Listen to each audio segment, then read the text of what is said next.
If you're a parent of a child with special needs and you're wondering whether or not a special needs trust is something that you should create to handle future income your child might receive or assets that your child might receive, it really depends upon the type of asset you're trying to protect and the types of benefits that your child may or may not be on. So a special needs trust really is only needed to preserve certain types of government benefits. And so just to simplify it, there are four really categories of public benefits. There's SSI, which is called Supplemental Security Income. There's SSDI, Social Security Disability Insurance. There's Medicaid and Medicare. And they sound alike, but they all have very, very different rules concerning eligibility.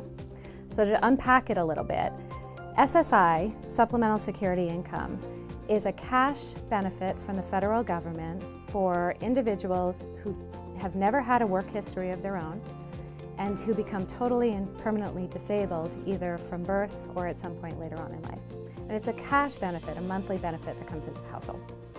SSDI, Social Security Disability Insurance, is tied to work history. It's if you pay into the system through Social Security payments and you become disabled, then you're entitled to receive money back on a monthly basis from SSDI. Medicare also is tied to work history. So if someone paid into the system and you become disabled or turn 65, you're entitled to be medically insured through the Medicare program. Medicaid, however, is not tied to work history. It has financial eligibility criteria and medical eligibility criteria. And an individual has to be disabled, but they can only have so much in income and so much in assets to be eligible for a Medicaid program.